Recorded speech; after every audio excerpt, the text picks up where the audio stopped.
Hello students, how are you? So today we'll discuss about experimental determination of molecular weights of polymer. हम लोगों ने last class में discuss किया था कि पॉलीमर्स सेम टाइप के मॉलिक्यूल्स में भी डिफरेंट मॉलिकुलर वेट होते हैं, डिफरेंट साइज़ होते हैं, इसलिए इनको पॉलीडिस्पर्स सिस्टम कहते हैं। और इसीलिए पॉलीमर के केस में हम लोग एवरेज मॉलिकुलर वेट कैलकुलेट करते हैं। 4 तरह के कॉमनली मॉलिकुलर वेट्स होते हैं। Number average molecular weight MN bar, weight average molecular weight MW bar, viscosity molecular weight MV bar, और कभी हो सकता है बुक में M ईटा भी दे देते हैं क्योंकि विस्कोसिटी को ईटा से भी रिप्रेजेंट करते हैं, और MZ बार सेडिमेंटेशन मॉलिकुलर वेट। इसमें सबसे कॉमन जो है वो नंबर एवरेज मॉलिकुलर वेट है, और इसको हम देखेंगे आज कैसे एक्सपेरिमेंटली डिटरमिन करते हैं, बिकॉज थ्योरेटिकली डिटरमिन करना इसको पॉसिबल नहीं है, या किसी भी मॉलिकुलर वेट को पॉसिबल नहीं है पॉलीमर्स के। तो देखिए, depending upon the type of property which we are use for calculating molecular weight, जो प्रॉपर्टीज़ हम यूज़ करेंगे उसी टाइप का मॉलिकुलर वेट निकल के आएगा। For example, if we are considering settling properties, sedimentation properties, तो जो मॉलिकुलर वेट कैलकुलेट होगा that is called as sedimentation molecular weight. If we are using viscous properties of a polymer, तो जो molecular weight आएगा वो viscosity average molecular weight आएगा। अगर हम साइज़ को कंसिडर करेंगे तो वेट एवरेज मॉलिकुलर वेट आएगा। But if we are considering number of particles, तो number average molecular weight calculate होके आएगा। आप जानते हैं कि कॉलिगेटिव प्रॉपर्टीज़ ऐसी प्रॉपर्टीज़ हैं which depends upon the number of particles, and therefore we use colligative properties of polymer solutions to calculate the number average molecular weight of polymer. ठीक है, क्योंकि कॉलिगेटिव प्रॉपर्टीज़ भी पार्टिकल्स पे depend करती हैं और नंबर एवरेज मॉलिकुलर वेट भी particles पे डिपेंड करता है, इसलिए हम पॉलीमर सॉल्यूशंस की कॉलिगेटिव प्रॉपर्टीज़ यूज़ करेंगे और उसकी बेस पे मॉलिकुलर वेट डिटरमिन करेंगे। तो जो मॉलिकुलर वेट आएगा वो नंबर एवरेज मॉलिकुलर वेट होगा। अब देखिए, एज यू ऑल नो कि 4 तरह की कॉलिगेटिव प्रॉपर्टीज़ होती हैं। Relative lowering of vapour pressure, we have elevation in boiling point, depression in freezing point, and osmotic pressure. अगर हम relative lowering of vapour pressure को यूज़ करेंगे, पॉलीमर सॉल्यूशन की वेपर प्रेशर की रिलेटिव लोअरिंग को देखेंगे, तो जो मॉलिकुलर वेट मिलेगा हमें नंबर एवरेज होगा, और इस टेक्निक को कहते हैं वेपर फेज ऑस्मोमेट्री। क्या कहते हैं? Vapour phase osmometry. अगर हम एलिवेशन इन बॉइलिंग पॉइंट को कंसीडर करते हैं, तो इससे जो हमें टेक्निक यूज़ होती है उसका नाम है, उस मेथड का नाम है एब्लियोमेट्री, और इससे हम मॉलिकुलर वेट नंबर एवरेज निकाल सकते हैं। अगर हम depression and freezing point use करेंगे तो technique is called as cryoscopy, और अगर हम ऑस्मेटिक प्रेशर को कंसीडर करेंगे the technique is known as membrane osmometry. तो vapour phase osmometry, ebulliometry, cryoscopy and membrane osmometry. इसमें हम लोग जो आज डिस्कस करेंगे वो है elevation in boiling point based technique which is called as ebulliometry, and depression in freezing point based technique which is called as cryoscopy. और इन दोनों से जो हमें मिलेगा is the number average molecular weight. अब देखें आप, determination of molecular weight by cryoscopy. जैसे कि हम सब जानते हैं कि अगर हम किसी सोल्यूशन के अंदर किसी सॉल्वेंट के अंदर, प्योर सॉल्वेंट है सपोज यहाँ पर, और अगर हम इसके अंदर नॉन वोलेटाइल सोल्यूट ऐड कर देते हैं तो क्या होता है, इसका फ्रीजिंग पॉइंट जो होता है डिप्रेस हो जाता है, घट जाता है। पानी के अंदर अगर आप सॉल्ट ऐड कर देंगे तो जो वाटर का जो फ्रीजिंग पॉइंट है वो घट जाएगा, 0 डिग्री है उससे कम पे आ जाएगा, माइनस में चला जाएगा। और जितना डिप्रेशन आएगा ये किस पे डिपेंड करता है? ये कॉन्सेंट्रेशन ऑफ सॉल्ट पे, उसके मोल फ्रैक्शन पे, या उसकी मोलैलिटी पे, या आप सिंपली कह सकते हैं उस कॉन्सेंट्रेशन ऑफ सॉल्यूट। तो वही लिखा है, as we know that freezing point of solvent is depressed upon dissolving a non volatile solvent solute into it, and the depression is proportional to mole fraction या molality या concentration of solute. तो delta TF is the depression in freezing point is proportional to M को आप C भी लिख सकते हैं क्योंकि ये सारे मोलैलिटी हो, मोलैरिटी हो, नॉर्मैलिटी हो, they all are ways of representing concentration. तो यहाँ कॉन्सेंट्रेशन लिख सकते हैं। तो delta TF is the depression in freezing point, KF is molal freezing constant, M is molality, और इसको फिर मैंने C लिख दिया तो C इज़ कॉन्सेंट्रेशन। अच्छा, KF जैसा कि आप जानते हैं कि KF की जो वैल्यू होती है वो RTF square upon rho delta HF M के बराबर होती है। M is the weight, molecular weight. तो अगर हम इसको इक्वेट कर देते हैं और थोड़ा सा रीअरेंज करते हैं तो पॉलीमर के केस में जो इक्वेशन रिलेट करती है delta TF of a polymer and molecular weight, वो ये इक्वेशन होती है, delta TF upon C is equal to RTF square upon rho delta HF dot M। plus BC. Here B is the virial coefficient, C is concentration, R is gas constant, TF is the freezing point, rho is the density of solvent, delta HF is the heat of fusion. Again here delta TF is the depression and freezing point while C is the concentration.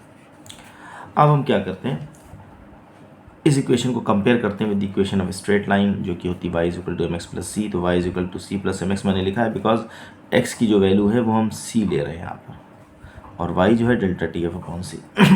तो आप जानते हैं अगर y equal to mx plus C की जो equation होती है उसमें y और x के बीच में अगर हम इक्वेशन प्लॉट करते हैं, जैसे ये इक्वेशन प्लॉट करें आप, यहाँ x है यहाँ y है, तो ये स्ट्रेट लाइन आती है, इसका जो स्लोप होता है वो m कहलाता है और जो इसका इंटरसेप्ट होता है on y axis that is called as c.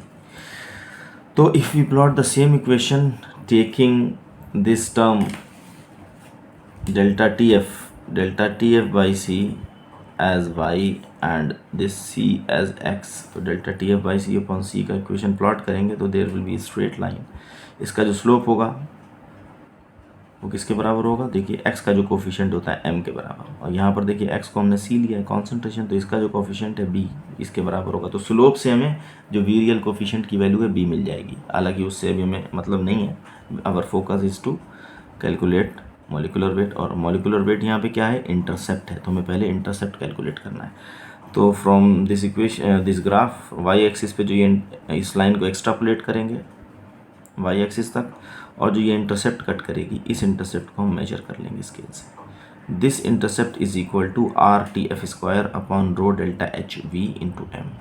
और आप जानते हैं गैस कांस्टेंट की value is known, T F freezing point water है तो 0 हो गया, रो डेंसिटी 1 हो गई, delta H F they all are known. और ये सिंस ये सारी वैल्यूज़ नोन है लेफ्ट हैंड साइड की, सॉरी राइट हैंड साइड की सारी वैल्यूज़ नोन है, सिर्फ एम अननोन है, और लेफ्ट हैंड साइड पे जो इंटरसेप्ट है वो आप यहाँ ग्राफ से निकाल लेंगे प्लॉट से. So by putting all these values and the value of the intercept you can easily calculate the molecular weight of polymer. बहुत आसानी से आप निकाल सकते हैं. क्लियर. तो वही लिखा गया from this plot the value of intercept can be determined and this value is equated to R T F square upon rho delta H F into M, while all the values of r, tf, rho, delta hf are known, m can be calculated. तो जो molecular weight आएगा वो number average molecular weight होगा. अब देखिए इसे निकालेंगे कैसे करेंगे इस एक्सपेरिमेंट में. सपोज करें मैंने आपको एक पॉलीमर सैंपल दिया और कहा कि इसका एक्सपेरिमेंटल डिटर्मिनेशन करें मॉलिक्यूलर वेट का. तो आप क्या करेंगे, आप स्टैंडर्ड फ्लास्क लेंगे, 6 स्टैंडर्ड फ्लास्क लेंगे, 1 2 3 4 5 6. पहले स्टैंडर्ड फ्लास्क में आप सिर्फ सॉल्वेंट लेंगे, पॉलीमर ऐड नहीं करेंगे, तो इसमें 0 ppm कॉन्सेंट्रेशन होगी पॉलीमर की. फॉर एग्जांपल वाटर लिया आपने, पॉलीमर ऐड नहीं किया तो ये ब्लैंक की तरह काम करेगा, 0 ppm रहेगा polymer. Second, third, fourth, fifth में आप क्या करेंगे, 1 ppm 2 ppm 3 4 एंड 5 ppm की अमाउंट ऐड कर देंगे पॉलीमर की. तो आप देख रहे हैं कि इन स्टैंडर्ड फ्लास्क में लेफ़्ट टू राइट कॉन्सेंट्रेशन बढ़ रही है पॉलीमर की. तो आप जानते हैं कि सल्यूट की कॉन्सेंट्रेशन जितनी बढ़ेगी डिप्रेशन इन फ्रीजिंग पॉइंट बढ़ता जाएगा. तो आपको यहाँ से C तो पता चल गया, क्योंकि आपको यहाँ पे क्या चाहिए, पहले देखिए डेल्टा टी एफ बाई सी चाहिए एंड C चाहिए. तो हमने यहाँ पर क्या किया, 5 सोल्यूशन बनाए और एक ब्लैंक लिया, तो हमारे पास कॉन्सेंट्रेशंस तो आ गई, 0 ppm 1 ppm 2 3 4 5. इसके बाद इन सारी सोल्यूशंस के लिए हम फ्रीजिंग पॉइंट इनका मेजर कर लेंगे. ये फ्रीजिंग पॉइंट मेजर करने का मेथड होता है एक्सपेरिमेंटली, सबका हम फ्रीजिंग पॉइंट निकाल लेंगे. उसके बाद क्या करना होगा, TF से हमें मतलब नहीं है, हमें सबसे पहले क्या निकालना है, डेल्टा TF. डेल्टा TF कैसे निकलेगा, डेल्टा TF निकलेगा इन सॉल्यूशंस के जो फ्रीजिंग पॉइंट आए हैं इसमें से प्योर सॉल्वेंट का जो कि वाटर है उसका TF 0 से इसे डिनोट करते हैं, TF नॉट, उसका फ्रीजिंग पॉइंट माइनस कर देंगे. अब जैसे पहला वाला केस है, यहाँ पे तो प्योर वाटर है तो इसका फ्रीजिंग पॉइंट भी TF आएगा जो कि 0 होगा, और इसमें से प्योर सॉल्वेंट का माइनस करेंगे TF नॉट, वो भी 0 होगा.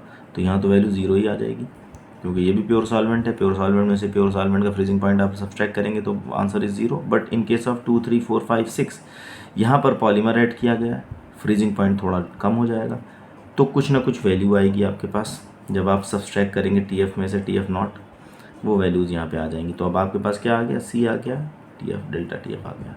Next step is to calculate delta TF upon C. फिर आप क्या करेंगे, delta TF upon C calculate करेंगे. डेल्टा TF की वैल्यू को C से डिवाइड कर देंगे और डेल्टा TF अपॉन C आ जाएगा. तो आपके पास जब डेल्टा TF अपॉन C आ गया और सी आपके पास पहले से है। You will plot a graph like this और यहाँ से इसका इंटरसेप्ट निकालेंगे। Putting all these values M can be calculated. ठीक है, फिर से सुन लीजिए। कॉन्सेंट्रेशन यहाँ आपके पास है, टी एफ पहले कैलकुलेट करेंगे, एक्सपेरिमेंटली देखेंगे फ्रीज कितने पे हो रहे हैं, फिर इसमें से प्योर सॉल्वेंट का सब्सट्रैक्ट करेंगे, डेल्टा टी एफ आ जाएगा। उसके बाद डेल्टा टी एफ को सी वाले कॉलम से डिवाइड कर देंगे, तो delta T F by C आपका आ जाएगा, सारी वैल्यूज़ आ जाएंगी delta T F by C की, and then delta T F by C and C will be plotted, intercept is calculated, and from there RTF square upon rho delta H F into M equate कर देंगे, सारी values रखेंगे, M can be calculated. ठीक है। Similarly जो method एब्लियोमेट्री का होता है वो भी quite similar to this cryoscopic method है। इसमें क्या करते हैं हम, instead of using freezing point depression यहाँ पर हम यूज़ करते हैं बॉइलिंग पॉइंट एलिवेशन। सो बाकी सब कुछ वही आप जानते हैं। Since the boiling point of a solvent is elevated upon dissolving या upon adding a non volatile solute and the elevation is proportional to concentration. तो वही बात आएगी जैसे हमने पहले लिखा था, delta T F is proportional to C और delta T F is proportional to M, कुछ भी लिख सकते हैं। तो यहाँ पे लिखेंगे delta T B is proportional to C, and when you remove the proportionality sign you will just put a constant K B which is known as the molal elevation constant, and when you put the value of kb and solve this equation, so finally we get, for polymers we get this equation which relates the elevation in boiling point of polymer with their molecular weight। तो polymer के लिए जब इस equation में kb की value रखेंगे, solve करेंगे, तो फाइनली इक्वेशन आएगी जो कि पॉलीमर के elevation in boiling point delta T B को उनके मॉलिकुलर वेट से रिलेट करेगी। वैसे ही इक्वेशन है, देखिए जैसे यहाँ पर आई थी आपकी delta T F upon C R T F square upon rho delta H F M plus B C. यहाँ पर क्या हो जाएगा, एफ टी एफ की जगह T B upon C R T, यहाँ पे फ्रीजिंग पॉइंट था, यहाँ पे देख रहे हैं आप, यहाँ बॉइलिंग पॉइंट आ जाएगा, यहाँ बॉइलिंग पॉइंट आ गया। बॉइलिंग पॉइंट है तो डेल्टा एच एफ नहीं रहेगा, डेल्टा एच वी रहेगा, heat of vaporisation M plus B C. Again you compare this equation with the equation of straight line y is equal to C plus M X, क्योंकि हम यहाँ x को c लेंगे और y को delta T B upon सी लेंगे, तो m जो है हमारा स्लोप जो है वो b के बराबर हो जाएगा, वाइल दिस c जो इंटरसेप्ट है ये हो जाएगा आर टी, ये इंटरसेप्ट हो जाएगा इसके बराबर। तो अब देखिए यहाँ पर ग्राफ प्लॉट किया है। From this graph you can see delta T B by C को वाई एक्सिस पे रखा है, सी को एक्स एक्सिस पे रखा है, and when you plot this graph इसका स्लोप जो है वो m के बराबर होगा। m क्या है, b है, तो वेरिएबल कोफिशिएंट की वैल्यू आ जाएगी। मैंने जैसे पहले कहा we are not concern with that. और यहाँ से जो हमें इंटरसेप्ट मिलेगा, that intercept is equal to R T B square upon rho delta H P M, और R gas constant, T B boiling point जो कि 100 है, रो डेंसिटी 1 हो गई, डेल्टा एच वी की वैल्यू रखेंगे, सारी वैल्यू रख के एम आप आसानी से कैलकुलेट कर लेंगे, नथिंग टू वरी अबाउट। और ऑलमोस्ट सिमिलर मेथड्स हैं, तो आप आसानी से एब्लियोमेट्री को यूज़ करके भी मॉलिक्यूलर वेट डिटरमिन कर सकते हैं पॉलीमर का। अब देखिए कैसे करेंगे, ग्राफ कैसे बनाएंगे, तो इसमें भी वही करेंगे। आप स्टैंडर्ड फ्लास्क ले लेंगे, स्टैंडर्ड फ्लास्क 100 ml का ले सकते हैं आप, और कम भी ले सकते हैं, और उसमें सॉल्वेंट लेंगे। फर्स्ट केस में पॉलीमर ऐड नहीं करेंगे तो वो ब्लैंक की तरह काम करेगा, पॉलीमर की कॉन्सेंट्रेशन इसमें 0 ppm होगी। उसके बाद के जो हमारे सोल्यूशंस हैं 2, 3, 4, 5, 6, इन सब में आप पॉलीमर की amount 1 ppm, 2 ppm, 3 ppm, 4 ppm, 5 ppm। Remember ppm क्या होता है, मिलीग्राम पर लीटर के बराबर होता है, ठीक है। तो अगर 100 ml में आप बना रहे हैं, 1 ppm का मतलब होता है 1 मिलीग्राम पर लीटर।